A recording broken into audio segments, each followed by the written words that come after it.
भारतीय अर्थव्यवस्था क्लास 71। अब हम देखते हैं जीएसटी में क्षतिपूर्ति यानी जीएसटी कंपनसेशन। तो इसमें पहला पॉइंट है जीएसटी क्षतिपूर्ति केंद्र द्वारा राज्यों को दिया जाता है। राज्यों को जीएसटी से यदि कर राजस्व का नुकसान होता है तो अगले 5 वर्ष तक यानी 1 जुलाई 2017 से 30 जून 2022 तक केंद्र द्वारा 100% क्षतिपूर्ति दिया जाएगा। दूसरा पॉइंट है जीएसटी क्षतिपूर्ति की गणना के लिए आधार वर्ष 2015-16 चुना गया। जीएसटी क्षतिपूर्ति की गणना के लिए आधार वर्ष 2015-16 को चुना गया। तीसरा है प्रत्येक वर्ष कर राजस्व में वृद्धि को 14% चक्र वृद्धि के आधार पर रखा गया। प्रत्येक वर्ष कर राजस्व में वृद्धि को 14% चक्र वृद्धि के आधार पर रखा गया। चौथा पॉइंट है जीएसटी क्षतिपूर्ति का भुगतान करने के लिए केंद्र द्वारा जीएसटी क्षतिपूर्ति उपकर आरोपित किया जाएगा, जो 28% जीएसटी के साथ आरोपित होगा। इसके लिए संसद में जीएसटी क्षतिपूर्ति उपकर अधिनियम 2017 पारित किया गया। जीएसटी क्षतिपूर्ति का भुगतान करने के लिए केंद्र द्वारा जीएसटी क्षतिपूर्ति उपकर आरोपित किया जाएगा, जो 28% जीएसटी के साथ आरोपित होगा। इसके लिए संसद में जीएसटी क्षतिपूर्ति उपकर अधिनियम 2017 पारित किया गया।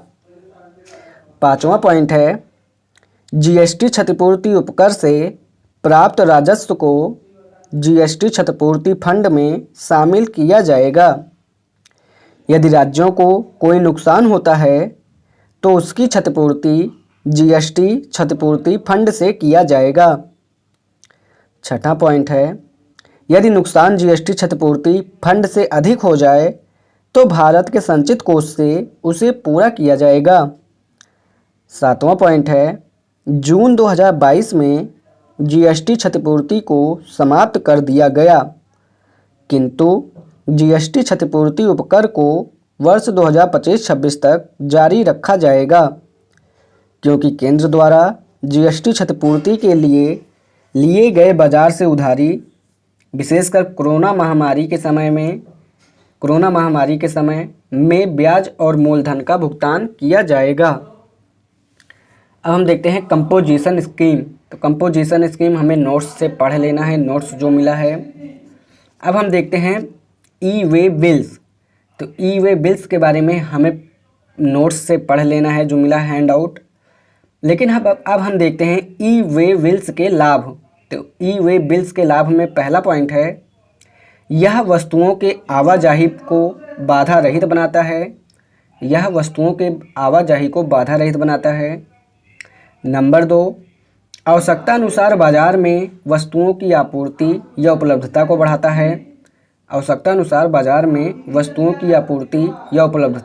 है। तीसरा है खाद्य मुद्रास्फीति को कम करता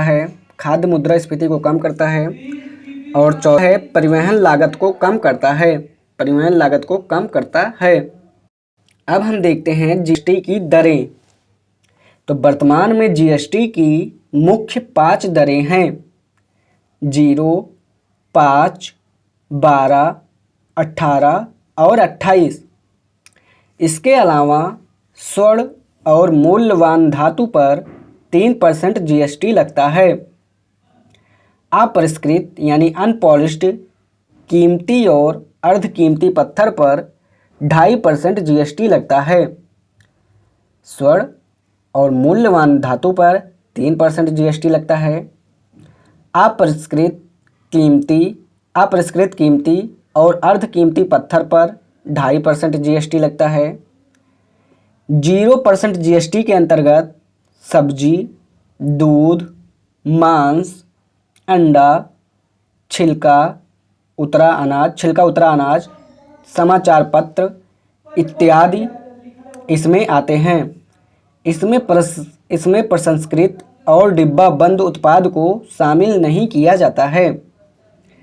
28% जीएसटी के अंतर्गत विलासिता वस्तु जैसे महंगी कार, महंगा होटल इत्यादि और पापी वस्तु यानी सिन गुड्स जैसे तंबाकू आदि। जीएसटी क्षतिपूर्ति उपकर 28% जीएसटी के साथ लगता है। जीएसटी क्षतिपूर्ति उपकर 28% जीएसटी के साथ लगता है।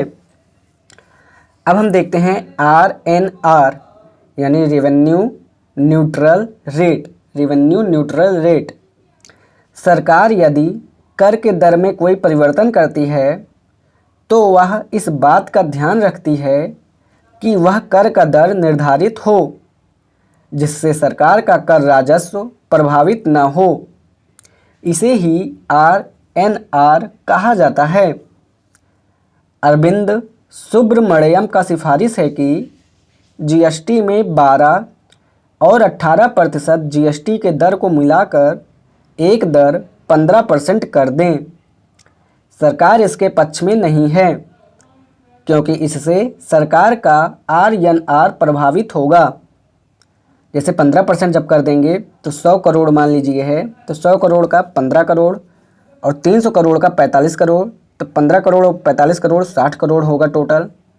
लेकिन अगर 12% कर देंगे और 18% है, मतलब 12% और 18% है, तो 100 करोड़ का 12 करोड़ और 18% में 300 करोड़ का 54 करोड़, तो मतलब 66 करोड़, टोटल 66 करोड़ हो गया। यानी 6 करोड़ का फ़ायदा होता है अभी, जो कि नहीं होगा तब। अब हम देखते हैं RCM, reverse charge mechanism. Reverse charge mechanism RCM सामान्य तौर पर विक्रेता वस्तु और सेवा की बिक्री पर, सामान्य तौर पर विक्रेता वस्तु और सेवा की बिक्री पर उपभोक्ता या क्रेता से जीएसटी वसूल कर उसका भुगतान सरकार को करता है। सामान्य तौर पर विक्रेता वस्तु और सेवा की बिक्री पर उपभोक्ता या क्रेता से जीएसटी वसूल कर उसका भुगतान सरकार को करता है। किंतु क्रेता या उपभोक्ता यदि अपने जीएसटी का भुगतान प्रत्यक्ष रूप से सरकार को कर दें, किंतु क्रेता या उपभोक्ता यदि अपने जीएसटी का भुगतान प्रत्यक्ष रूप से सरकार को कर दें तो उसे आरसीएम कहा जाता है। यदि विक्रेता जीएसटी में पंजीकृत न हो जबकि क्रेता जीएसटी में पंजीकृत हो, इस स्थिति में क्रेता अपने जीएसटी नंबर का प्रयोग कर, यदि विक्रेता जीएसटी में पंजीकृत न हो जबकि क्रेता जीएसटी में पंजीकृत हो, इस स्थिति में क्रेता अपने जीएसटी नंबर का प्रयोग कर सेल्फ इनवॉइस बनाकर जीएसटी का भुगतान सीधे सरकार को करता है ताकि भविष्य में वह इनपुट टैक्स क्रेडिट प्राप्त कर सके। यदि कोई वस्तु व्यक्तिगत प्रयोग के लिए खरीदा जाता है तो उस पर आईटीसी प्राप्त नहीं होता है। अब हम देखते हैं जीएसटी के लाभ। तो जीएसटी के लाभ में पहला पॉइंट है जीएसटी एक राष्ट्र एक बाजार एक कर की संकल्पना को पूरा करता है, यानी one nation one market and one tax की संकल्पना को पूरा करता है। दूसरा पॉइंट है जीएसटी को गुड्स एंड सिंपल टैक्स भी कहा जाता है क्योंकि यह न केवल एक राष्ट्र एक कर की संकल्पना को पूरा करता है बल्कि करदाता को कर चुकाने की प्रक्रिया को भी आसान बना देता है। तीसरा है उपभोक्ता वर्ग को लाभ। जीएसटी के कारण उपभोक्ता वर्ग पर कर का बोझ कम पड़ता है क्योंकि यह कैस्केडिंग प्रभाव को समाप्त करता है। चौथा पॉइंट है व्यापारी वर्ग को लाभ। तो जीएसटी व्यापारी वर्ग को लाभ पहुंचाता है क्योंकि एकीकृत कर होने के नाते व्यापारी के लिए कर अनुपालन आसान होता है तथा वे पूर्व के अनेक करों के कारण कर जटिलता से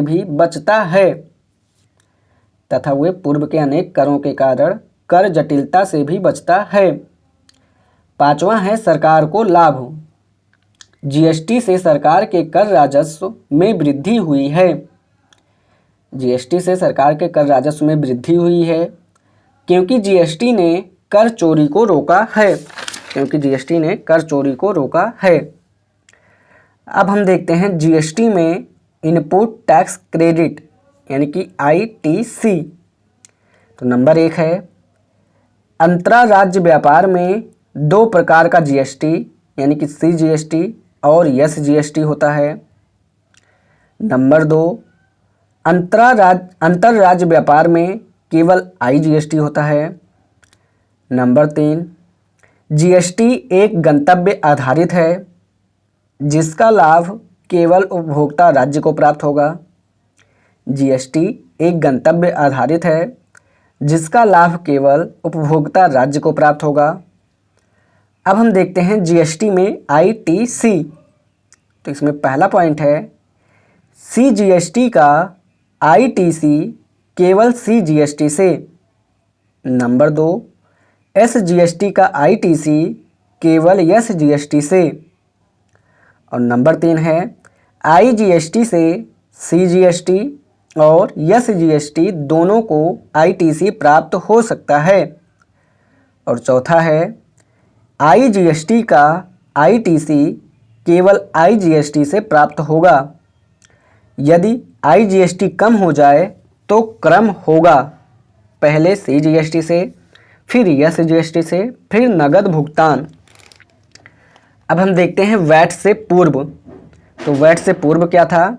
मान लीजिए टैक्स 10% है। एक व्यापारी है 100 रुपये का, तो 10 रुपये टैक्स लगा, 110 रुपये में बी को बेचा। बी ने उस पर 40 रुपये का मूल्य वर्धन किया, यानी कुल 150 रुपये हो गया। फिर 150 रुपये पर 10% टैक्स लगेगा, यानी 15 रुपये का टैक्स लगा, तो टोटल 165 रुपये हो गए। तो 165 रुपये में सी को मिला, सी ने उस पर 50 रुपये का मूल्य वर्धन किया, तो हो गया कुल 215 रुपये। 215 रुपये पर 10% टैक्स लगेगा, तो 21.50% टैक्स होगा, तो टोटल 236.50% हो जाएगा। तो डी यानी उपभोक्ता को 236.50 पे मिलेगा उपभोक्ता को, जो कि कैस्केडिंग प्रभाव को दिखाता है। लेकिन अगर वैट के बाद बात करें तो मान लीजिए वैट 10% है, तो ए व्यापारी जो है 100 रुपये में 100 रुपये का कोई सामान खरीदा, उस पर 10 रुपये का वैट लगा, यानी उसको 110 रुपये का पड़ा। तो वो 110 रुपये का बी को बेचा, तो बी को मिला मतलब 110 रुपये का, तो उसमें 40 रुपये का मूल्य वर्धन किया, तो टोटल 140 रुपये हो गए। तो वैट बराबर हो जाएगा, तो 140 रुपये पर 10% वैट लगेगा, यानी 14 रुपये हो जाएगा। तो वैट बराबर हो जाएगा OTL माइनस ITC, यानी 14 रुपये माइनस 10 रुपये बराबर 4 रुपये। तो फिर सी व्यापारी को मिलेगा 154 रुपये। कैसे 154 रुपये? क्योंकि टोटल 140 रुपये हो गए। 140 रुपये हो गए प्लस 14 रुपये बैट का मिल जाएगा। तो मूल्यवर्धन, फिर उसने मूल्यवर्धन 50 रुपये का किया, तो सी को 190 रुपये हो गए। तो 190 रुपये में 10 रुपये मतलब 10% बैट लगेगा, तो 19 रुपये हो जाएगा। तो बैट बराबर OTL माइनस ITC, यानी 19 माइनस 14 बराबर 5 रुपये का 5 रुपये हुआ। उसे 5 रुपये का और एक्स्ट्रा समझा लगा, तो फिर 5 रुपये का और एक्स्ट्रा लगा, तो उसको मिलेगा डी को 190 रुपये में। तो इसमें बैट 10 रुपये लगा, फिर 4 रुपये लगा, फिर 5 रुपये लगा, यानी टोटल 19 रुपये लगा। तो इस प्रकार 209 रुपये में उसे उपभोक्ता को मिलेगा 209 रुपये में, जो कि पहले 236.50 रुपये में मिलता। जीएसटी के बाद अगर हम देखें, एक तो अंतरा, यानी अंतरा में CGST और SGST लगता है, और अंतर राज्य में केवल IGST लगता है। तो सबसे पहले हम अंतरा राज्य में देखते हैं। GST 10% है। मान लीजिए ए व्यापारी ने 100 रुपये का ख़रीदा, GST 10 रुपये यानी 10% है, तो 10 रुपये हो गए। CGST 5 रुपये, SGST 5 रुपये, यानी टोटल 110 रुपये ए को पड़ा। उसने 110 रुपये बी को बेचा, यानी उसमें 100 रुपये प्लस 10 रुपये GST था। फिर उसने उसमें 40 रुपये का मूल्य वर्धन किया, यानी टोटल 140 रुपये हो गए। इस पे 10% का जीएसटी लगेगा, तो 140 का 10% 14 हो जाएगा, यानी टोटल 154 रुपये हो गए। 10% जो जीएसटी लगा 14 में, अभी जो 10% जीएसटी लगा तो 14 रुपये आया 140 का, तो 14 सी जीएसटी 7 रुपये, यस जीएसटी 7 रुपये। आईटीसी की बात करें तो सी जीएसटी बराबर 7 - 5 बराबर 2 रुपये, यस जीएसटी बराबर 7 - 5 बराबर 2 रुपये लगेंगे, और जीएसटी बराबर 4 रुपये हो गए। ठीक, फिर उसने सी व्यापारी को बेचा। सी व्यापारी को 154 रुपये में मिला, जिसमें 140 रुपये का कपड़ा उपड़ा था और 14 रुपये जीएसटी मिला के हुए। तो अब उसने मूल्यवर्धन उसमें किया 50 रुपये का, तो अब टोटल 190 रुपये को हो गया। तो 190 रुपये में 10% जीएसटी लगेगा तो 19 रुपये हो जाएगा, और टोटल हो जाएगा 209 रुपये। लेकिन 19 रुपये में सी जीएसटी 9.5 रुपये होगा, यस जीएसटी 9.5 रुपये होगा। इनपुट टैक्स क्रेडिट की बात करें तो सी जीएसटी 9.5 - 7 बराबर 2.5 रुपये होगा, वापस मिलेगा। यस जीएसटी को 9.5 - 7 बराबर 2.5 रुपये, और जीएसटी कितना लगा 5 रुपये। फिर डी यानी उपभोक्ता को 190 प्लस 10 रुपये जीएसटी प्लस 4 रुपये जीएसटी प्लस 5 रुपये जीएसटी, यानी टोटल 19 रुपये जीएसटी मिलाकर 209 रुपये का मिलेगा। ठीक, तो इस प्रकार लेक्चर नंबर 71 भारतीय अर्थव्यवस्था का यहीं पे समाप्त होता है। ये अर्थव्यवस्था क्लास 72। अब हम देखते हैं अंतर राज्य में जीएसटी यानी आईजीएसटी। तो आईजीएसटी मान लीजिए 20% है। उत्तर प्रदेश में एक व्यापारी है 100 रुपये में खरीदा, जीएसटी 20% है, यानी टोटल 120 रुपये में मिला, जिसमें सी जीएसटी 10 रुपये का हो जाएगा, यस जीएसटी 10 रुपये का हो जाएगा। फिर बी व्यापारी को बेचा तो बी व्यापारी को 120 रुपये में मिला, उसने उसमें मूल्यवर्धन 50 रुपये का किया, तो वो हो गया 150 रुपये का। 150 रुपये का जब हो गया तो आईजीएसटी 20% उसमें है तो 30 रुपये हो गया, तो टोटल 180 रुपये हो गया। आईजीएसटी जो 30% था उसमें सी जीएसटी 10 रुपये, यस जीएसटी 10 रुपये, और आईजीएसटी 10 रुपये लगेंगे। तो आईजीएसटी जो 10 रुपये शेष बच गया है। फिर जब अब सी व्यापारी को बेचा जाएगा तो सी व्यापारी को 150 यानी टोटल 180 रुपये में मिलेगा, जिसमें 150 रुपये कपड़े का होगा और 30 रुपये आईजीएसटी का होगा। तो फिर उसमें मूल्यवर्धन किया 50 रुपये का, तो मान लीजिए टोटल 200 रुपये हो गए। तो जीएसटी 20% लगा तो 200 का 20% 40 रुपये हो गए, यानी टोटल 240 रुपये हो गए। तो सी जीएसटी उसमें जो 40 रुपये का, तो 20 रुपये सी जीएसटी, 20 रुपये यस जीएसटी हो जाएगा।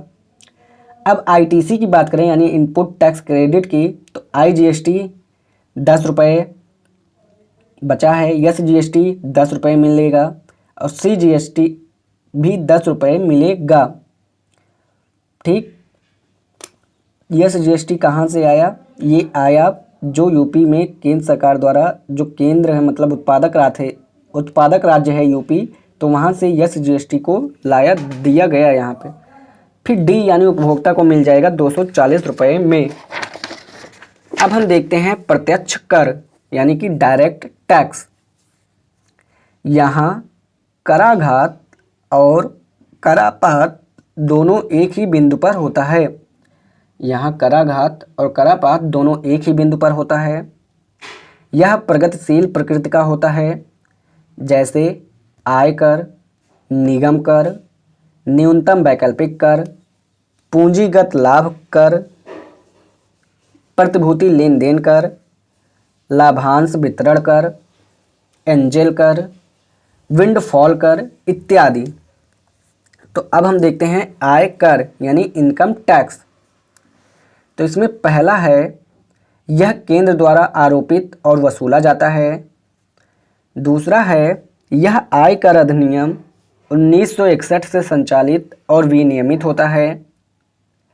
नंबर 3 है, यह व्यक्ति, फर्म और एचवीएफ के सालाना आय पर आरोपित होता है।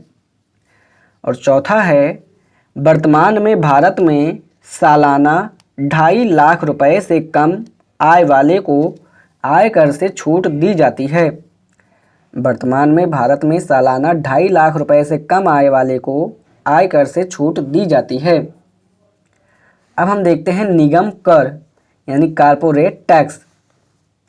यह केंद्र सरकार द्वारा आरोपित और वसूला जाता है। यह कर कंपनी के लाभ पर आरोपित होता है। यह कर कंपनी के लाभ पर आरोपित होता है।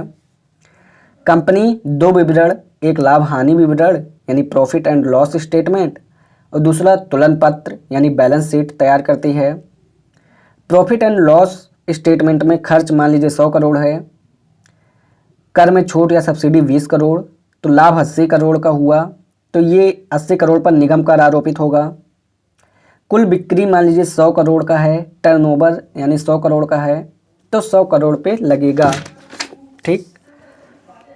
अब हम देखते हैं भारत में निगम कर की वर्तमान में दर। तो भारत में निगम कर की वर्तमान में दर में पहला पॉइंट है, यदि कोई कंपनी का सालाना कारोबार 250 करोड़ से कम है तो निगम कर की दर 22% होगा। यदि कोई कंपनी का सालाना कारोबार 250 करोड़ से कम है तो निगम कर की दर 22% होगा। दूसरा है, यदि कंपनी का सालाना कारोबार 250 करोड़ से अधिक है तो निगम कर की दर 30% है। तीसरा है, यदि कोई नई विनिर्माण कंपनी स्थापित हो तो निगम कर की दर 15% है। चौथा है, यदि कोई नई बिजली निर्माण करने वाली कंपनी है तो निगम कर की दर 15% है। यदि कोई नई बिजली निर्माण करने वाली कंपनी है तो निगम कर की दर 15% है। पांचवा है, भारत का वर्तमान निगम कर 22% विश्व में सभी देशों की तुलना में कम है। भारत का वर्तमान निगम कर 22% विश्व में सभी देशों की तुलना में कम है।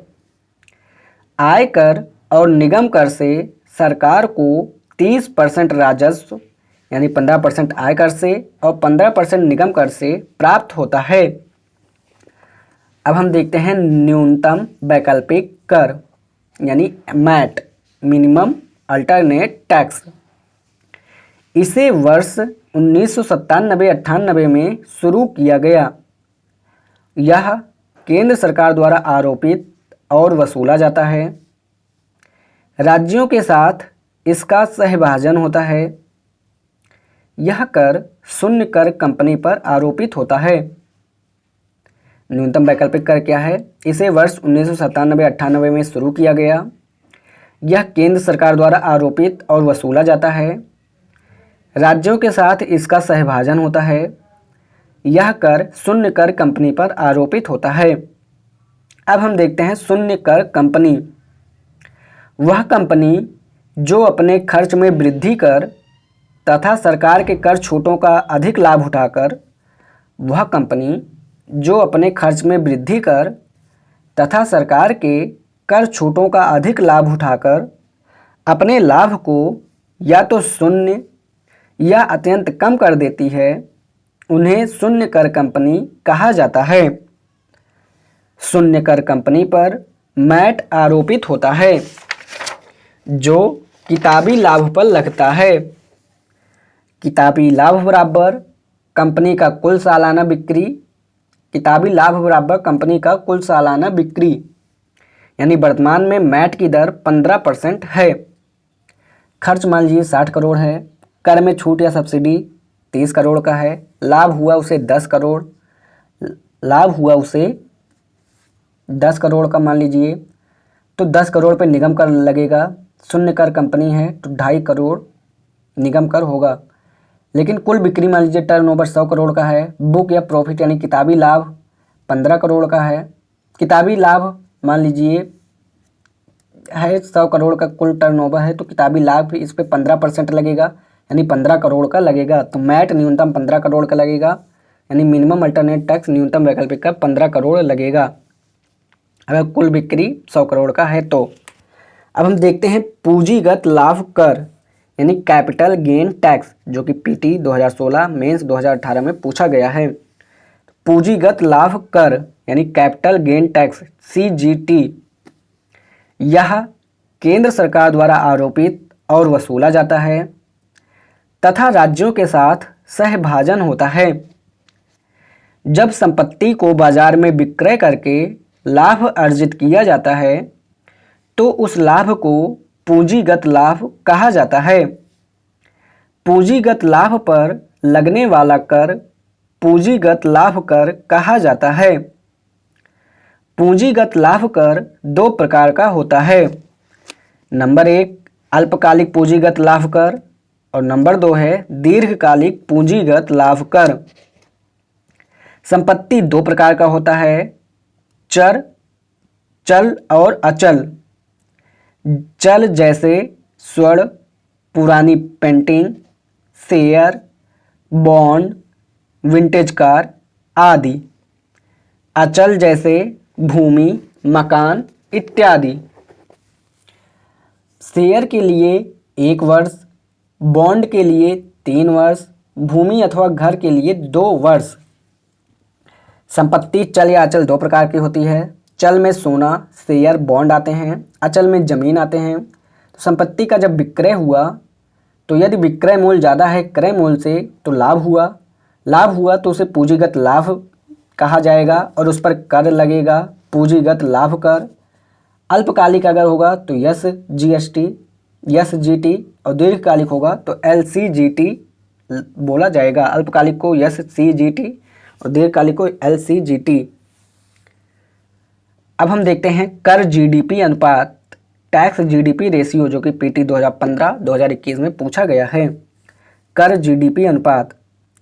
कर जीडीपी अनुपात सरकार के कुल राजस्व और जीडीपी के अनुपात को प्रदर्शित करता है। कर जीडीपी अनुपात सरकार के कुल राजस्व और जीडीपी के अनुपात को प्रदर्शित करता है। कर जीडीपी अनुपात बराबर कुल कर राजस्व यानी प्रत्यक्ष कर और अप्रत्यक्ष कर बटे जीडीपी। वर्ष 2022-23 में भारत का कर जीडीपी अनुपात 11.1% है। इसका अर्थ है कि 100 रुपये के जीडीपी में सरकार को प्रत्यक्ष और अप्रत्यक्ष करों को मिलाकर 11.1 रुपया प्राप्त हो रहा है। वर्ष 2022-23 में भारत का कर जीडीपी अनुपात 11.1% है। इसका अर्थ है कि 100 रुपये के जीडीपी में सरकार को प्रत्यक्ष और अप्रत्यक्ष करों को मिलाकर 11.1 रुपया प्राप्त हो रहा है। कर जीडीपी अनुपात जितना अधिक होगा अर्थव्यवस्था के लिए उतना ही बेहतर है, किंतु भारत में कर जीडीपी अनुपात अत्यंत कम है। यह 2017 से 19 तक लगभग 17% रहा है, जो 2022-23 में घटकर 11.1% रह गया है तथा 2023-24 में यह 11.1% अनुमानित भी है। ये स्रोत है बजट 2023-24 के अनुसार। अब देखते हैं जीडीपी वृद्धि दर और कर जीडीपी अनुपात में संबंध। जीडीपी वृद्धि दर के बढ़ने पर कर राजस्व में वृद्धि होता है, जिससे कर जीडीपी अनुपात भी बढ़ता है। इस प्रकार इनमें समानुपातिक संबंध होता है। जीडीपी वृद्धि दर बढ़ा तो उत्पादन बढ़ेगा, उत्पादन बढ़ा वस्तु और सेवा का तो रोजगार बढ़ेगा, रोजगार बढ़ा तो आय बढ़ा, आय बढ़ा तो आयकर बढ़ा, निगम कर बढ़ा यानी प्रत्यक्ष राजस्व कर बढ़ गया। और जब उत्पादन बढ़ेगा तो जीएसटी बढ़ेगा, जीएसटी बढ़ेगा तो अप्रत्यक्ष कर राजस्व भी बढ़ गया। तो इस प्रकार प्रत्यक्ष राजस्व कर और अप्रत्यक्ष कर राजस्व बढ़ने से कर जीडीपी अनुपात भी बढ़ता है। वर्तमान में देश के समृद्धि दर में लगातार बढ़ोतरी हो रही है। इसके बावजूद कर जीडीपी अनुपात में पर्याप्त वृद्धि नहीं देखा गया है। कारण कर चोरी यानी कर अपवंचन और असंगठित क्षेत्र की बहुलता। वर्तमान में देश के समृद्धि दर में लगातार बढ़ोतरी हो रही है। इसके बावजूद कर जीडीपी अनुपात में पर्याप्त वृद्धि नहीं देखा गया है। कारण कर चोरी यानी कर अपवंचन और असंगठित क्षेत्र की बहुलता। अब हम देखते हैं सरकार द्वारा सुधार के उपाय। तो सरकार द्वारा सुधार के उपाय में पहला उपाय है कर चोरी पर रोक। दूसरा है कर आधार में वृद्धि, यानी मात्र 6% ही करदाता हैं। तीसरा है जीएसटी जैसे संरचनात्मक सुधार को लागू करना। जीएसटी जैसे संरचनात्मक सुधार को लागू करना। चौथा है विमुद्रीकरण को लागू करना। विमुद्रीकरण को लागू करना। पांचवा है राजनीतिक दलों को चंदा देने में नकद के स्थान पर चुनावी बॉन्ड का प्रयोग किया जाए। राजनीतिक दलों को चंदा देने में नकद के स्थान पर चुनावी बॉन्ड का प्रयोग किया जाए। और छठा है असंगठित क्षेत्र को संगठित क्षेत्र में बदलना। असंगठित क्षेत्र को संगठित क्षेत्र में बदलना। और सातवां है कर वसूली को ऑनलाइन और पारदर्शी बनाना। कर वसूली को ऑनलाइन और पारदर्शी बनाना। तो इस प्रकार भारतीय अर्थव्यवस्था का क्लास 72 यहीं पे समाप्त होता है। भारतीय अर्थव्यवस्था क्लास 73 अदायगी संतुलन या भुगतान संतुलन, एक नया चैप्टर अब हम देखते हैं। अदायगी संतुलन या भुगतान संतुलन, इंग्लिश में बोले तो BOP यानी कि बैलेंस ऑफ पेमेंट। अब हम देखते हैं भुगतान संतुलन की आवश्यकता। अन्य देशों की भांति भारत वर्ष भर अपने व्यापारिक साझेदार देशों के साथ आर्थिक लेन देन करता है। अन्य देशों की भांति भारत वर्ष भर अपने व्यापारिक साझेदार देशों के साथ आर्थिक लेन देन करता है, जो वस्तु और सेवा के संदर्भ में आयात और निर्यात के रूप में होता है। इससे या तो देश से डॉलर का बहिर्प्रवाह होता है या डॉलर का अंतर प्रवाह। वर्तमान में वैश्विक लेन देन में लगभग 80 से 85% व्यापार डॉलर मुद्रा में किया जाता है। वर्ष के अंत में सरकार यह पता लगाने का प्रयास करती है कि देश में डॉलर का निव्वल बहिर्प्रवाह हुआ है या अंतर प्रवाह। इसे भुगतान संतुलन से ज्ञात किया जाता है। डॉलर के अंतर प्रवाह से फॉरेक्स में वृद्धि होती है, जबकि डॉलर के बहिर्प्रवाह से फॉरेक्स में कमी आती है। अब हम देखते हैं भुगतान संतुलन, जो कि PT 2013 में पूछा गया था।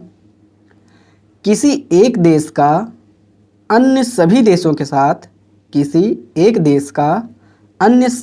के साथ सामान्यता एक वर्ष में होने वाले समस्त आर्थिक लेन देन का व्यवस्थित लेखा जोखा भुगतान संतुलन कहलाता है। किसी एक देश का अन्य सभी देशों के साथ सामान्यता एक वर्ष में होने वाले समस्त आर्थिक लेन देन का व्यवस्थित लेखा जोखा भुगतान संतुलन कहलाता है। यहाँ आर्थिक लेन देन से अभिप्राय आयात और निर्यात से है, जो डॉलर से संबंधित है। निर्यात मतलब डॉलर का अंतर प्रवाह, आयात मतलब डॉलर का बहिर्प्रवाह। अब हम देखते हैं भुगतान संतुलन की विशेषताएं। तो इसमें पहला पॉइंट है भुगतान संतुलन हमेशा एक वित्तीय वर्ष के लिए बनाया जाता है। भुगतान संतुलन हमेशा एक वित्तीय वर्ष के लिए बनाया जाता है। नंबर 2, भुगतान संतुलन हमेशा डॉलर मुद्रा में बनाया जाता है। भुगतान संतुलन हमेशा डॉलर मुद्रा में बनाया जाता है। नंबर 3, भुगतान संतुलन देश का केंद्रीय बैंक बनाता है। भुगतान संतुलन देश का केंद्रीय बैंक बनाता है। नंबर 4, भुगतान संतुलन का प्रारूप या ढांचा IMF तैयार करता है। भुगतान संतुलन का प्रारूप या ढांचा IMF तैयार करता है। नंबर 5 है भुगतान संतुलन में उन्हीं आर्थिक लेन देनों की प्रविष्टि होती है भुगतान संतुलन में उन्हीं आर्थिक लेन देनों की प्रविष्टि होती है जिसमें एक अनिवार्य रूप से निवासी हो और दूसरा अनिवासी हो। छठा पॉइंट है, वह आर्थिक लेन देन जिसमें डॉलर का अंतर प्रवाह व बहिर्प्रवाह तो हो। वह आर्थिक लेन देन जिसमें डॉलर का अंतर प्रवाह व बहिर्प्रवाह तो हो, किंतु उसकी प्रविष्टि भुगतान संतुलन में ना हो, तो ऐसे आर्थिक लेन देन को हवाला या मनी लॉन्ड्रिंग कहा जाता है। वह आर्थिक लेन देन जिसमें डॉलर का अंतर प्रवाह व बहिर्प्रवाह तो हो, किंतु उसकी प्रविष्टि भुगतान संतुलन में ना हो, तो ऐसे आर्थिक लेन देन को हवाला या मनी लॉन्ड्रिंग कहा जाता है। सातवां पॉइंट है, भुगतान संतुलन में लेखांकन की दृष्टि से दो पक्ष होते हैं। नंबर एक डेबिट कार्ड और नंबर एक डेबिट भुगतान संतुलन में लेखांकन की दृष्टि से दो पक्ष होते हैं। नंबर एक डेबिट और नंबर दो क्रेडिट, जिसमें अंत में कुल डेबिट और कुल क्रेडिट बराबर होता है। आठवां पॉइंट है, भुगतान संतुलन व्यापार संतुलन की तुलना में अधिक व्यापक और उपयुक्त होता है। भुगतान संतुलन व्यापार संतुलन की तुलना में अधिक व्यापक और उपयुक्त होता है। नौवां है, भुगतान संतुलन मुख्यतः दो खातों से मिलकर बनता है। भुगतान संतुलन मुख्यतः दो खातों से मिलकर बनता है। नंबर एक चालू खाता यानी करंट अकाउंट और नंबर दो है पूंजी खाता यानी कैपिटल अकाउंट। 10वां पॉइंट है, भुगतान संतुलन अनुकूल और प्रतिकूल हो सकता है। भुगतान संतुलन के अनुकूल होने का अर्थ है कि देश में डॉलर का अंतर प्रवाह अधिक हुआ है और फॉरेक्स में वृद्धि हुई है, जबकि प्रतिकूल होने का अर्थ है देश से डॉलर का बहिर्प्रवाह बढ़ा है, अर्थात फॉरेक्स में कमी हुआ है। अब हम देखते हैं भुगतान संतुलन और व्यापार संतुलन यानी बैलेंस ऑफ पेमेंट और बैलेंस ऑफ ट्रेड। ठीक, व्यापार संतुलन का संबंध केवल वस्तु के आयात और निर्यात से होता है, जिससे देश से या तो डॉलर का बहिर्प्रवाह होता है या अंतर प्रवाह। व्यापार संतुलन तीन प्रकार का होता है। नंबर एक व्यापार आधिक्य, जब वस्तु का निर्यात आयात की तुलना में अधिक हो, इससे डॉलर का अंतर प्रवाह बढ़ता है। और दूसरा है संतुलित व्यापार, जब वस्तु का आयात और निर्यात दोनों लगभग बराबर हो जाएं। तीसरा है व्यापार घाटा, जब वस्तु का आयात उसके निर्यात की तुलना में अधिक हो जाए, इससे डॉलर का बहिर्प्रवाह बढ़ता है। सामान्यतः भारत का वस्तु व्यापार घाटे का होता है। व्यापार घाटा ज़्यादा क्योंकि आयात ज़्यादा निर्यात की तुलना में, इससे डॉलर का बहिर्प्रवाह होगा, इससे फॉरेक्स में कमी आएगी, रुपए का मूल्य ह्रास होगा, मुद्रास्फीति में बढ़ोतरी होगी, ब्याज दर में बढ़ोतरी होगी, यील्ड में बढ़ोतरी होगी, सरकार का खर्च बढ़ जाएगा और राजकोषीय घाटा बढ़ जाएगा। भुगतान संतुलन में दृश्य और अदृश्य दोनों मदों को शामिल किया जाता है, जो वस्तु और सेवा दोनों के व्यापार से संबंधित होता है। इसके अलावा भुगतान संतुलन में अन्य मदें भी शामिल होती हैं, जैसे ब्याज, लाभांश, आय, हस्तांतरण, विदेशी निवेश, विदेशी ऋण इत्यादि।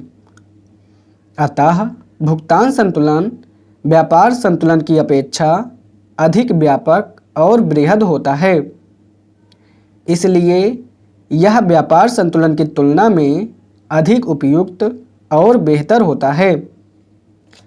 अब हम देखते हैं लेखांकन की दृष्टि से भुगतान संतुलन। लेखांकन की दृष्टि से भुगतान संतुलन के दो पक्ष होते हैं। ये इम्पोर्टेंट है, इसे ध्यान से सुनिए। लेखांकन की दृष्टि से भुगतान संतुलन के दो पक्ष होते हैं, नंबर 1 डेबिट और नंबर 2 क्रेडिट, जिसका संबंध डॉलर के बहिर्प्रवाह और अंतर्प्रवाह से होता है। डेबिट का अर्थ है डॉलर का बहिर्प्रवाह, क्रेडिट का अर्थ है डॉलर का अंतर्प्रवाह। निर्यात जब होगा तो क्रेडिट होगा यानी कि डॉलर का अंतर्प्रवाह होगा, जब आयात होगा तो डेबिट होगा यानी कि डॉलर का बहिर्प्रवाह होगा। प्रत्येक आर्थिक लेन देन का दो पक्ष होता है, डेबिट और क्रेडिट। इसलिए किसी एक देश का डेबिट किसी अन्य देश के लिए क्रेडिट होगा तथा क्रेडिट अन्य देश के लिए डेबिट होगा। ठीक।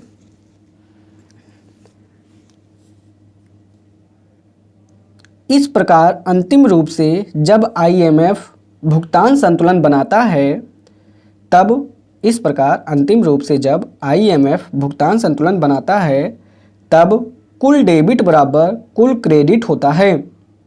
इस प्रकार लेखांकन की दृष्टि से भुगतान संतुलन हमेशा संतुलित होता है। कारण दोहरा लेखांकन पद्धति। ठीक। अब देखते हैं भुगतान संतुलन के भाग। भुगतान संतुलन के भाग। भुगतान संतुलन मुख्यतः दो खातों से मिलकर बनता है, नंबर 1 चालू खाता और नंबर 2 है पूंजी खाता। भुगतान संतुलन दो प्रकार से, एक चालू खाता एक पूंजी खाता। चालू खाता में दो चीज़ें हैं, एक है दृश्य और एक है अदृश्य। दृश्य में वस्तु का आयात निर्यात यानी कि व्यापार संतुलन शामिल होता है। दृश्य में चालू खाता के दृश्य में वस्तु का आयात निर्यात यानी कि व्यापार संतुलन शामिल होता है। और चालू खाता के अदृश्य में सेवा का आयात निर्यात, ब्याज लाभांश और आय, सेवा का आयात निर्यात, ब्याज लाभांश और आय, हस्तांतरण यानी एक तरफा, ये शामिल होता है। अदृश्य में तीन चीज़ें, सेवा का आयात निर्यात पहली चीज़, दूसरी ब्याज लाभांश और आय, और तीसरा है हस्तांतरण। तो ये तीन चीज़ें इसमें अदृश्य में, चालू खाता के अदृश्य में शामिल होती हैं। हस्तांतरण जो है ये एक तरफा होता है, ट्रांसफ़र होता है। हस्तांतरण में उपहार, अनुदान, निजी प्रेषण आते हैं। हस्तांतरण में उपहार, अनुदान, निजी प्रेषण आते हैं। अब बात करें पूंजी खाता में, तो पूंजी खाता तीन प्रकार से है, एक है विदेशी निवेश, एक है विदेशी ऋण और एक है विदेशी परिसंपत्ति। तो विदेशी निवेश दो प्रकार से हैं, एक है FDI और एक है FPI। तो विदेशी निवेश दो प्रकार से, एक FDI और एक FPI। विदेशी ऋण जो हैं FPI जो है, FPI भी दो प्रकार से हैं, एक है QFI और एक है FLI। नहीं, एक है QFI एक है FII। मतलब कि QFI का मतलब है योग्य विदेशी निवेशक और FII का मतलब है विदेशी संस्थागत निवेशक। तो पूंजी खाता तीन प्रकार से, विदेशी निवेश, विदेशी ऋण, विदेशी परिसंपत्ति। विदेशी निवेश दो प्रकार से, FDI और FPI। FPI दो प्रकार से, QFI और FII। QFI को योग्य विदेशी निवेश कहते हैं, योग्य विदेशी निवेशक कहते हैं, और FII को विदेशी संस्थागत निवेशक कहते हैं। फिर विदेशी ऋण दो प्रकार से है, एक है रुपए के मूल्य में और दूसरा है डॉलर या विदेशी मुद्रा में। एक है रुपए के मूल्य में और दूसरा है डॉलर या विदेशी मुद्रा में। रुपए के मूल्य में जो है ये सरकार द्वारा भी जारी किया जाता है और निजी क्षेत्र द्वारा भी, और डॉलर या विदेशी मुद्रा में जो है ये भी सरकार द्वारा और निजी क्षेत्र द्वारा है। सरकार द्वारा जैसे IMF से, SDR के माध्यम से और अन्य माध्यम से भी सरकार द्वारा किया जाता है, और निजी क्षेत्र से, निजी क्षेत्र द्वारा बाह्य वाणिज्यिक उधारी के माध्यम से किया जाता है। और तीसरा है विदेशी परिसंपत्ति। तो एक बार पूरा देख लेता हूँ। भुगतान संतुलन दो प्रकार से, एक चालू खाता एक पूंजी खाता। चालू खाता दो प्रकार से, एक दृश्य और एक अदृश्य। दृश्य में वस्तु का आयात निर्यात आता है, जिसे व्यापार संतुलन भी कहते हैं। अदृश्य में 3 चीज़ें आती हैं। पहला है सेवा का आयात निर्यात, दूसरा है ब्याज, लाभांश और आय, और तीसरा है हस्तांतरण, यानी कि जो हस्तांतरण जो है ये एक तरफा होता है, ट्रांसफ़र होता है। इसमें आता है उपहार, अनुदान, निजी प्रेषण। फिर आता है पूंजी खाता। पूंजी खाता में 3 चीज़ें, एक है विदेशी निवेश, दूसरा विदेशी ऋण और तीसरा विदेशी परिसंपत्ति। विदेशी निवेश 2 प्रकार से, एक एफडीआई और एक एफपीआई। एफपीआई भी 2 प्रकार से, एक क्यूएफआई और एक एफआईआई। क्यूएफआई को योग्य विदेशी निवेशक बोलते हैं और एफआईआई को विदेशी संस्थागत निवेशक बोलते हैं। फिर विदेशी ऋण भी दो प्रकार से हैं, एक है रुपए के मूल्य में, एक है डॉलर या विदेशी मुद्रा में। रुपए के मूल्य में जो है ये 2 लोग जारी करते हैं, 2 लोगों के द्वारा किया जाता है, एक है सरकार द्वारा और एक निजी क्षेत्र द्वारा। डॉलर या विदेशी मुद्रा में जो है ये भी दो लोगों के द्वारा, एक सरकार द्वारा और एक निजी क्षेत्र द्वारा। सरकार द्वारा कई प्रकार से किए जाते हैं, जिसमें एक प्रकार है आईएमएफ से, एसडीआर माध्यम से और अन्य उपाय हैं। दूसरा था निजी क्षेत्र द्वारा, जिसमें बाह्य वाणिज्यिक उधारी आता है। और पूंजी खाता में तीसरा था विदेशी परिसंपत्ति। तो इसी के साथ लेक्चर नंबर 73 भारतीय अर्थव्यवस्था का यहीं पर समाप्त होता है। भारतीय अर्थव्यवस्था, अब हम ऑनलाइन एक क्लास चला था, क्लास 1 है, 5/8/2023 को चला था। हम देखते हैं वो उसमें पढ़ाया गया है बेरोजगारी और रोजगार संबंधी मुद्दे। तो जनसांख्यिकी लाभांश या जननांख्यिकी लाभांश यानी डेमोग्राफिक डिविडेंड। तो जनसांख्यिकी लाभांश या जननांख्यिकी लाभांश का मतलब है कि कार्यशील जनसंख्या अधिक है निर्भर जनसंख्या की अपेक्षा। यदि कार्यशील जनसंख्या अधिक है निर्भर जनसंख्या की अपेक्षा तो उसे जनसांख्यिकी लाभांश या जननांख्यिकी लाभांश कहा जाता है। कार्यशील जनसंख्या मतलब वर्किंग पॉपुलेशन। तो आईएलओ मतलब इंटरनेशनल लेबर ऑर्गेनाइजेशन के अनुसार 15 वर्ष से 64 वर्ष की आयु को कार्यशील जनसंख्या के अंतर्गत काउंट किया जाता है, यानी गिना जाता है। लेकिन सामान्य तौर पर अगर बात करें तो 15 वर्ष से 60 वर्ष के बीच को कार्यशील जनसंख्या माना जा सकता है, लेकिन आईएलओ के अनुसार 15 वर्ष से 64 वर्ष आयु तक। निर्भर जनसंख्या किसे कहते हैं, यानी डिविडेंट पॉपुलेशन।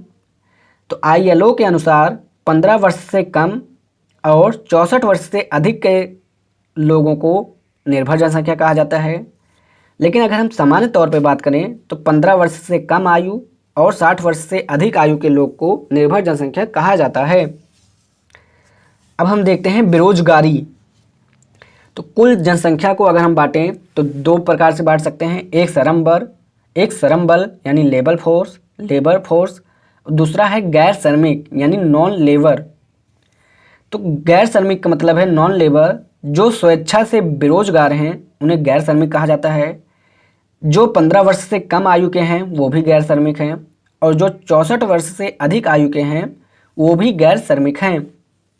लेकिन अगर श्रम बल की बात करें यानी 15 से 64 वर्ष, तो इन्हें ये कार्य करते हैं, वेतन इन्हें मिलता है और ये कार्य करने में योग्य या सक्षम भी होते हैं, तो इन्हें कार्यशील जनसंख्या कहा जाता है। लेकिन 15 से 64 वर्ष के एक और हैं जो सक्षम या योग्य हैं लेकिन कार्य नहीं करते हैं और इन्हें वेतन प्राप्त नहीं होता है, तो उन्हें गैर कार्यशील जनसंख्या कहा जाता है।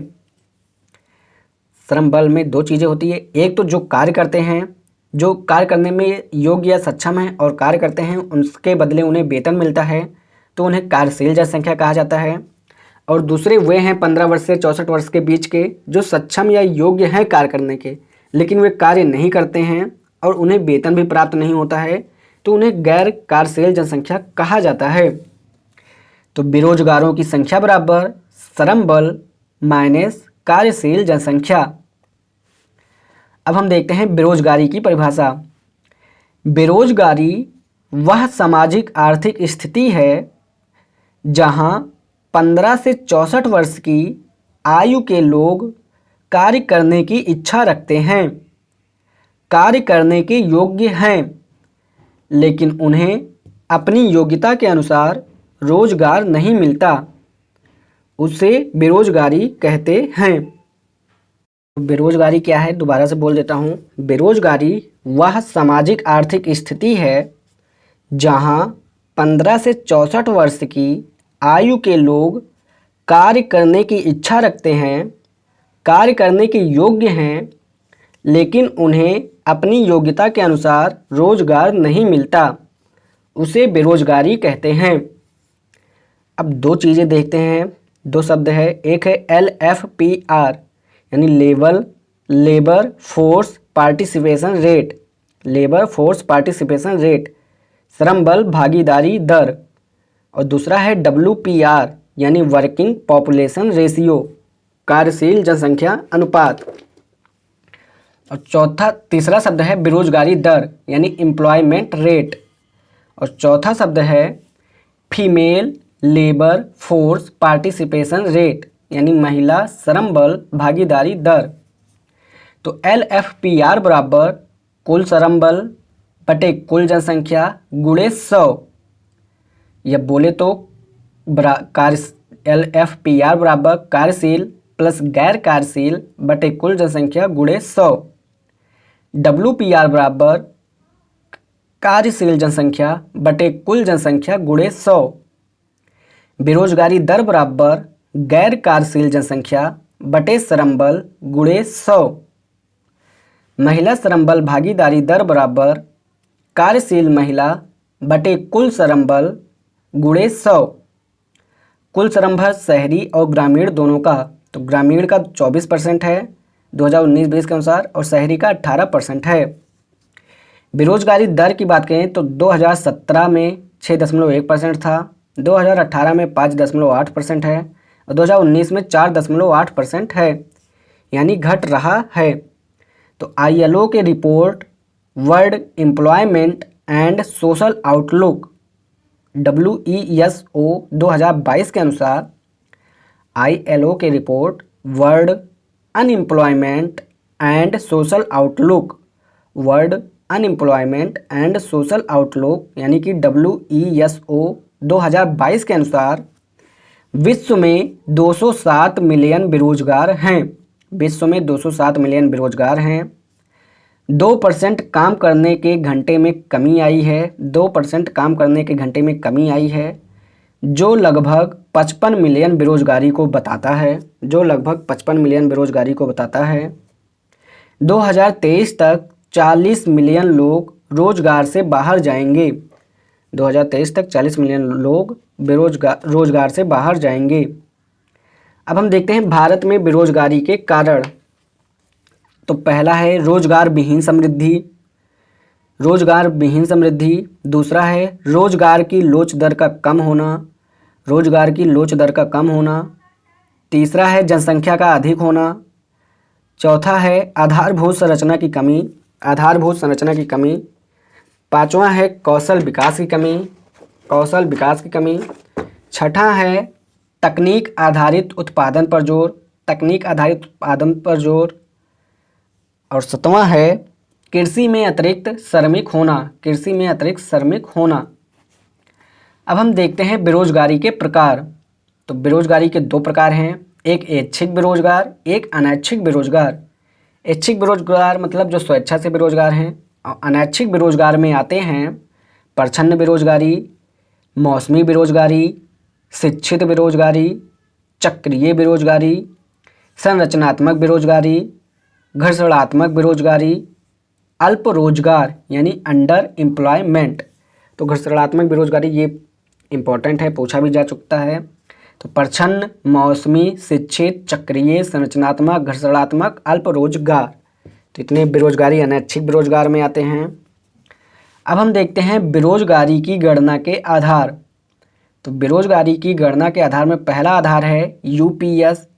यूपीएस का मतलब है usual principal status, usual principal status यानी सामान्य कार्य स्थिति, सामान्य कार्य स्थिति।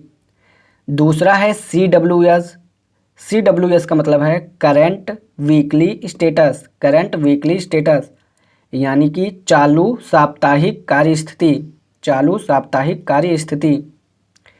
तीसरा है CDS, CDS का मतलब है current daily status, current daily status यानी कि चालू दैनिक कार्य स्थिति, चालू दैनिक कार्य स्थिति। तो UPS को अब बदलकर UPS PS प्लस SS कर दिया गया है। UPS को बदलकर अब UPS PS प्लस SS कर दिया गया है। PS प्लस SS का मतलब है usual principal status and usual principal status and subsidiary status, and subsidiary status. अब हम देखते हैं बेरोजगारी दूर करने में सरकार की योजनाएं। तो बेरोजगारी दूर करने में सरकार की योजनाओं में है प्रधानमंत्री स्वनिधि कार्यक्रम, प्रधानमंत्री स्वनिधि कार्यक्रम, मुद्रा योजना, दक्ष कार्यक्रम, MSME के लिए कार्यक्रम, प्रधानमंत्री रोजगार प्रोत्साहन योजना, प्रधानमंत्री रोजगार प्रोत्साहन योजना, मनरेगा, PM श्रम योगी मानधन योजना, PM श्रम योगी मानधन योजना, स्टैंडअप योजना, स्टार्टअप योजना, स्टैंडअप योजना, स्टार्टअप योजना, मेक इन इंडिया कार्यक्रम, मेक इन इंडिया कार्यक्रम, PLI योजना, प्रधानमंत्री कौशल विकास योजना। अब हम देखते हैं भारत में रोजगार का वितरण। तो रोजगार को 3 भागों में बांटते हैं, एक है स्वरोजगार, एक है नियमित रोजगार और एक है अनियमित रोजगार। तो स्वरोजगार में 52% आते हैं, नियमित में 54% आते हैं, स्वरोजगार में 52% आते हैं, नियमित में 24% आते हैं और अनियमित में भी 24% आते हैं। अनौपचारिक की बात करें, अनौपचारिक की बात करें तो अनौपचारिक में 90% हैं, 65-35 का रेशियो है इसमें, 15% और 85% का 15। देखिए अनौपचारिक 90% हैं, 90% अनौपचारिक रोजगार में आते हैं जिसमें 65-35 का रेशियो है, 35 में 15 और 85 आते हैं। अब हम देखते हैं रोजगार के आधार पर। तो रोजगार के आधार पर संपूर्ण देश में देखें तो प्राथमिक क्षेत्र का योगदान 45%, द्वितीय क्षेत्र का योगदान 22% और तृतीय क्षेत्र का योगदान 33% है संपूर्ण देश में।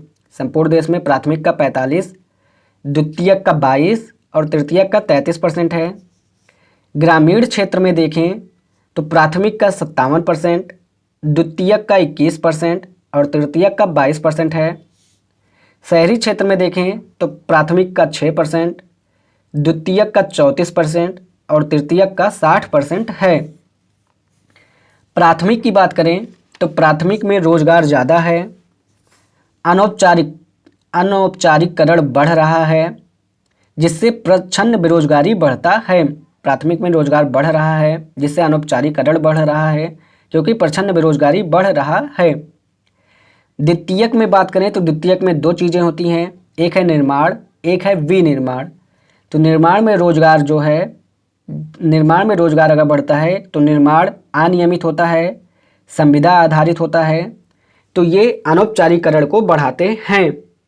लेकिन वहीं द्वितीयक में अगर विनिर्माण की बात करें तो विनिर्माण श्रम आधारित होता है, औपचारिकरण को बढ़ावा देता है, गुणवत्ता युक्त रोजगार देता है। तो गुणवत्ता युक्त रोजगार का मतलब है good and quality job, good and quality job देता है, यानी जिसमें वेतन निश्चित हो, कार्य अवधि निश्चित हो, जॉब की गारंटी हो। वर्ष 2011 में नई विनिर्माण लेकर आई सरकार विनिर्माण को बढ़ाने के लिए, जिसमें वृद्धि दर को 12% से बढ़ाकर 25% करने का लक्ष्य रखा गया। अतिरिक्त 10 करोड़ रोजगार सृजित करने को कहा गया। इसके लिए भारत सरकार 2014 में मेक इन इंडिया कार्यक्रम लेके आई और 2020 में PLI योजना लेकर आई। ठीक है। अगर अब हम तृतीयक क्षेत्र की बात करें तो तृतीयक क्षेत्र का 55% योगदान जीडीपी में है। तृतीयक क्षेत्र का 55% योगदान जीडीपी में है। तृतीयक क्षेत्र जो है ये पूंजी आधारित है। यहाँ पे अत्यधिक कौशल युक्त श्रमिक चाहिए, अत्यधिक कौशल युक्त श्रमिक चाहिए। अब हम देखते हैं बेरोजगारी के कारण। तो बेरोजगारी के कारण में है श्रम कानून में समस्या, भारत में विकास का क्रम गलत रहा है, यानी कृषि से उद्योग, उद्योग से सेवा में जाना चाहिए लेकिन इन्होंने कृषि से सीधे सेवा में चले गए, तो भारत में विकास का क्रम गलत रहा है। एमएसएमई में अनेक चुनौतियां हैं। और चौथा है मिसिंग मिडली यानी मध्य प्रभाव। तो मिसिंग मिडली है यानी मध्य प्रभाव है। उद्योगों की बात करें तो भारत में सूक्ष्म उद्योग की बात करें तो सूक्ष्म उद्योग उसे कहते हैं जहां 50 से कम श्रमिक हों, वो सूक्ष्म उद्योग है। तो भारत में ये 84% है, जबकि चीन में 23% है। लघु या मध्यम उद्योग की बात करें तो लघु या मध्यम उद्योग उसे कहते हैं जिसमें 50 से 200 श्रमिक हों, 50 से 200 श्रमिक हों तो वो लघु या मध्यम उद्योग है। तो लघु या मध्यम उद्योग भारत में 5.5% है, जबकि चीन में 25% है। बड़े उद्योगों की बात करें तो बड़े उद्योग उसे कहते हैं जिसमें 200 से अधिक श्रमिक हों। तो बड़े उद्योग की बात करें तो भारत में 10.5% हैं, जबकि चीन में 52% हैं। तो इसी प्रकार ये ऑनलाइन क्लास 1 कोर्स भारतीय अर्थव्यवस्था का यहीं पे समाप्त होता है। भारतीय अर्थव्यवस्था क्लास 74। अब हम देखते हैं चालू खाता यानी कि करंट अकाउंट। चालू खाता भुगतान संतुलन का वह खाता होता है जिसमें अल्पकालिक यानी कि 1 वर्ष या उससे कम आर्थिक लेन देन को शामिल किया जाता है। चालू खाता भुगतान संतुलन का वह खाता होता है जिसमें अल्पकालिक आर्थिक लेन देन को शामिल किया जाता है। चालू खाता 2 प्रकार से, एक है दृश्य और एक है अदृश्य। दृश्य में वस्तु का आयात निर्यात आता है। तो वस्तु का आयात निर्यात व्यापार घाटे का होता है क्योंकि इसमें डॉलर का बहिर्प्रवाह होता है डॉलर के अंतर प्रवाह की तुलना में। अदृश्य में सेवा का आयात निर्यात होता है। तो सेवा के आयात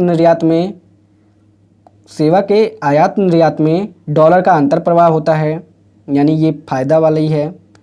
ब्याज में डॉलर का बहिर्प्रवाह होता है, लाभांश में भी डॉलर का बहिर्प्रवाह होता है, आय में भी डॉलर का बहिर्प्रवाह होता है। हस्तांतरण में अंतर प्रवाह होता है डॉलर का। तो हस्तांतरण में आता है उपहार, अनुदान और निजी प्रेषण। तो सबसे पहले हम देखते हैं दृश्य मद। तो भारत के वस्तु या माल के व्यापार में निर्यात की तुलना में आयात अधिक होता है। वस्तु के व्यापार में इस प्रकार डॉलर का बहिर्प्रवाह अधिक होता है क्योंकि वस्तु का व्यापार घाटा अधिक होता है। अब देखते हैं अदृश्य मद। तो अदृश्य मद में पहला है भारत में सेवा के विदेशी व्यापार में सेवाओं का निर्यात आयात की तुलना में अधिक होता है, इसलिए सेवा का व्यापार अधिक के होने के कारण डॉलर का अंतर प्रवाह अधिक होता है। भारत सूचना और प्रौद्योगिकी यानी कि आईटी का विदेशों में अत्यधिक निर्यात करता है। भारत का कुल विदेशी व्यापार बराबर वस्तु का व्यापार घाटा प्लस सेवा का व्यापार आधिक्य। भारत का कुल विदेशी व्यापार बराबर वस्तु का व्यापार घाटा प्लस सेवा का व्यापार आधिक्य। भारत का कुल विदेशी व्यापार घाटे का होता है, कारण वस्तु का व्यापार घाटा सेवा के आधिक्य की तुलना में भी बहुत अधिक होता है। उदाहरण जैसे देखें, माना वस्तु का व्यापार घाटा $100 करोड़, सेवा का व्यापार आधिक्य $60 करोड़, तो कुल व्यापार घाटा बराबर $100 करोड़ माइनस $60 करोड़ बराबर $40 करोड़। वे शीर्ष वस्तुएं, ये पीटी 2020 में पूछा गया था कि क्यों व्यापार घाटा होता है जबकि सेवा का व्यापार अधिक है। तो वे शीर्ष वस्तुएं जिन्हें भारत विदेशों से आयात करता है, उसमें पहला है कच्चा तेल, दूसरा है सोना, तीसरा है अपरिष्कृत कीमती और अर्ध कीमती पत्थर। तो वे शीर्ष वस्तुएं जिन्हें भारत विदेशों से आयात करता है, उसमें पहला है कच्चा तेल, दूसरा है सोना, तीसरा है अपरिष्कृत कीमती और अर्ध कीमती पत्थर। वे शीर्ष वस्तुएं जिनका भारत विदेशों में सबसे अधिक निर्यात करता है, उसमें पहला है पेट्रोलियम उत्पाद, जिसमें गैसोलीन और नेफ्ता आते हैं, गैसोलीन और नेफ्ता आते हैं। दूसरा है कीमती और अर्ध कीमती पत्थर, और तीसरा है स्वर्ण आभूषण। तो वे शीर्ष वस्तुएं जिनका भारत विदेशों में सबसे अधिक निर्यात करता है, उसमें पहला है पेट्रोलियम उत्पाद जैसे गैसोलीन और नेफ्था, दूसरा है कीमती और अर्ध कीमती पत्थर, और तीसरा है स्वर्ण आभूषण। वे शीर्ष देश जिन्हें भारत सबसे अधिक निर्यात करता है, तो उसमें पहला है अमेरिका, दूसरा है UAE यानी कि यूनाइटेड अरब अमीरात, और तीसरा है चीन। वे शीर्ष देश जिनसे भारत सबसे अधिक आयात करता है, तो उसमें है पहला चीन, दूसरा UAE और तीसरा है अमेरिका। भारत और अमेरिका के द्विपक्षीय व्यापार भारत के पक्ष में होता है, क्योंकि भारत अमेरिका को अधिक निर्यात करता है। वे वस्तु जिनका भारत अमेरिका को अधिक निर्यात करता है, वे हैं सूती वस्त्र, मांस, समुद्री उत्पाद, प्रसंस्कृत उत्पाद इत्यादि। वे वस्तुएं जिनका भारत अमेरिका से अधिक आयात करता है, वे हैं लौह इस्पात यानी कि मशीनरी, उच्च तकनीक, रसायन इत्यादि। तो वे वस्तुएं जिनका भारत अमेरिका से अधिक आयात करता है, वे हैं लौह इस्पात यानी कि मशीनरी, उच्च तकनीक और रसायन। हाल के वर्षों में इनके आयात में लगातार वृद्धि हुई है। भारत और चीन के द्विपक्षीय व्यापार चीन के पक्ष में, क्योंकि भारत चीन से अधिक आयात करता है। वे वस्तुएं जिनका चीन से अधिक आयात किया जाता है, वे हैं इलेक्ट्रॉनिक वस्तु, उर्वरक, API जो है वो दवाई के लिए कच्चा माल लगभग 80%, सोलर पैनल इत्यादि। तो वे वस्तुएं जिनका चीन से अधिक आयात किया जाता है, वे हैं इलेक्ट्रॉनिक वस्तु, उर्वरक, API और सोलर पैनल इत्यादि। वे वस्तु जिन्हें भारत चीन को निर्यात करता है, उसमें है खनिज, अयस्क और कुछ मात्रा में कृषि सामग्री। पिछले कुछ वर्षों में चीन के साथ भारत का व्यापार घाटा बढ़ा है। वर्ष 2022-23 में चीन के साथ भारत का व्यापार घाटा बढ़कर $80 अरब का हो गया। अब देखते हैं ब्याज, लाभांश और आय। तो इसमें पहला पॉइंट है, ब्याज के संदर्भ में भारत का ब्याज भुगतान उसकी ब्याज प्राप्ति से अधिक होता है, इसलिए यहाँ डॉलर का बहिर्प्रवाह अधिक होता है। दूसरा है, भारत में विदेशी कंपनी अधिक होने के कारण लाभांश का भुगतान उसकी प्राप्ति से अधिक होता है, इसलिए यहाँ डॉलर का बहिर्प्रवाह अधिक होता है। तीसरा है, इसी प्रकार भारत में विदेशी द्वारा आय में प्राप्ति अधिक होने के कारण डॉलर का बहिर्प्रवाह अधिक होता है। अब हम देखते हैं हस्तांतरण यानी कि ट्रांसफ़र। हस्तांतरण एक तरफा होता है, जहां बदले में भुगतान नहीं किया जाता। इसमें शामिल होता है उपहार, अनुदान और निजी प्रेषण। हस्तांतरण में भारत में डॉलर का अंतर्प्रवाह अधिक होता है। निजी प्रेषण में भारत का पहला स्थान है। निजी प्रेषण का मतलब है अनिवासी यानी भारत के एनआरआई, तो अनिवासी द्वारा विदेशों में आय अर्जित करके देश में धन का प्रेषण करना निजी प्रेषण कहलाता है। प्रेषण मतलब भेजना। वर्ष 2022-23 में भारत में निजी प्रेषण से 85 अरब डॉलर प्राप्त हुआ है। चालू खाता के प्रकार। तो चालू खाता के अगर हम प्रकार की बात करें तो चालू खाता दो प्रकार से है। एक है करंट अकाउंट सरप्लस यानी चालू खाता आधिक्य, और दूसरा है करंट अकाउंट डिफिसिट यानी कि चालू खाता घाटा। तो अगर हम देखें चालू खाता आधिक्य यानी कि CAS, चालू खाता आधिक्य का अर्थ है नंबर 1, जब निर्यात आयात की तुलना में अधिक हो। नंबर 2, जब डॉलर का अंतर प्रवाह उसके बहिर्प्रवाह से अधिक हो जाए।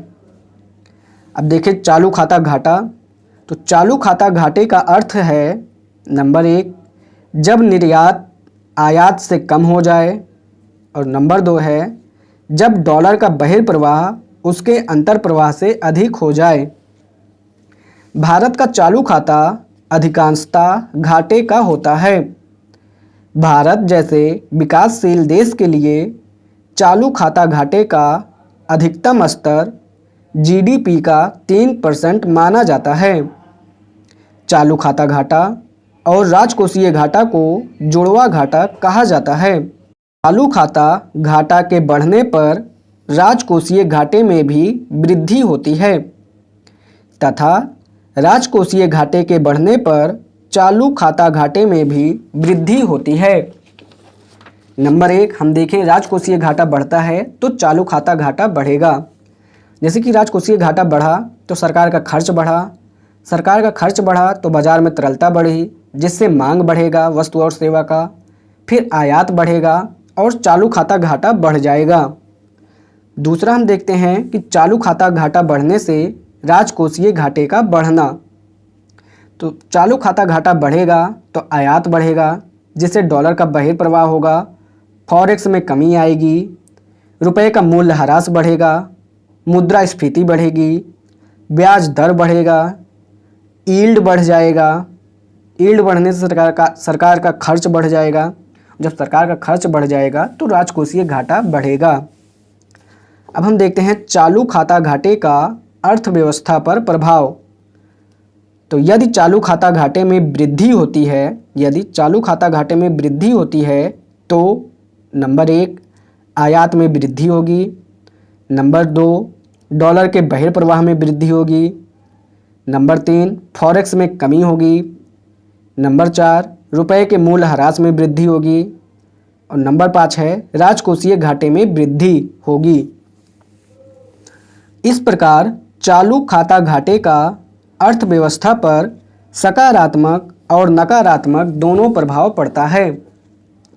चालू खाता घाटे का सकारात्मक या नकारात्मक प्रभाव इस बात पर निर्भर करता है कि किन वस्तुओं के आयात में वृद्धि से चालू खाता घाटा बढ़ा है।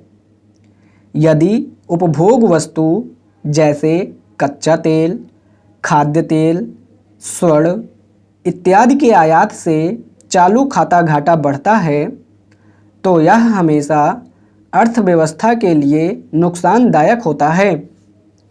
तो वहीं पूंजीगत वस्तुओं के आयात की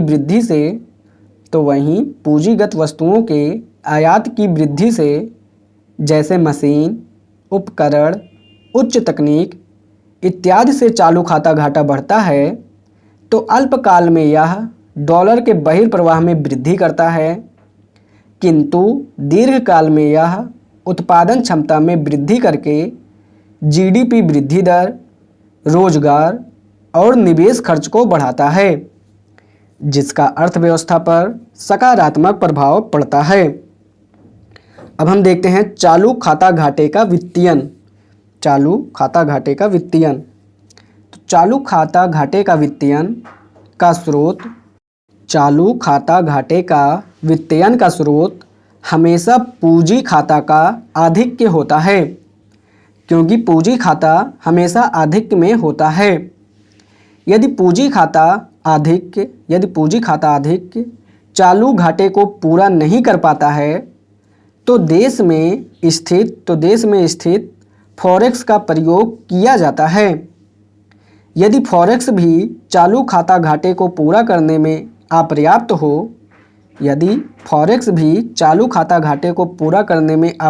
हो, तो आईएमएफ से उधार लेकर पूरा किया जाता है। आईएमएफ दो प्रकार का उधार देता है।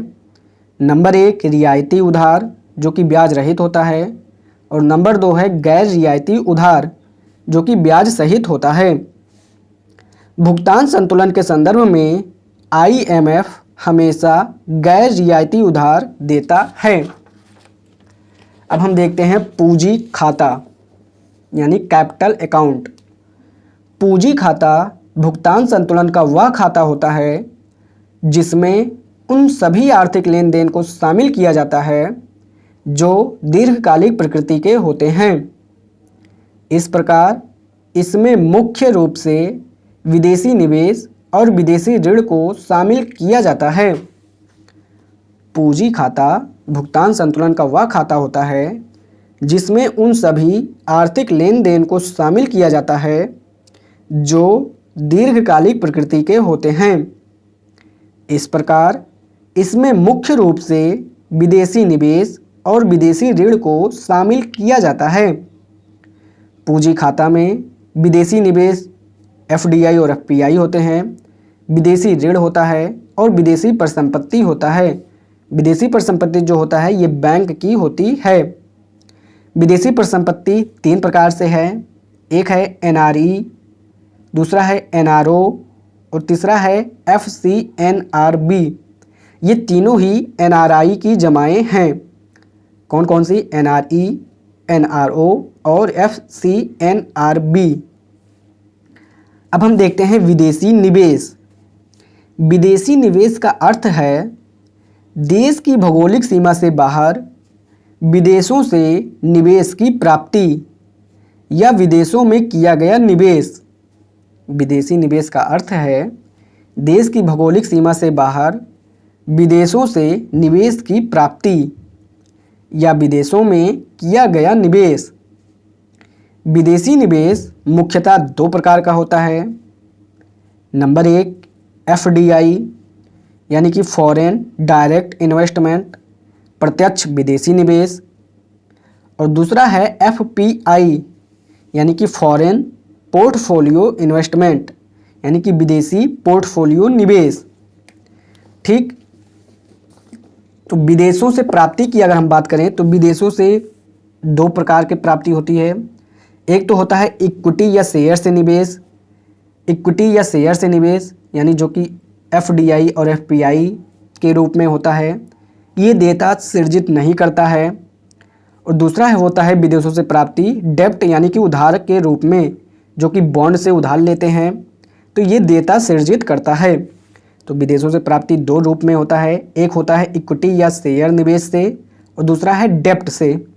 तो इक्विटी या शेयर निवेश से जो है ये एफडीआई और एफपीआई के रूप में निवेश आता है, ये देयता सृजित नहीं करता है। जबकि जो डेब्ट यानी उधार से है ये बॉन्ड से लिया जाता है उधार और ये देयता सृजित करता है। तो इस प्रकार क्लास नंबर 74 भारतीय अर्थव्यवस्था का यहीं पे समाप्त होता है।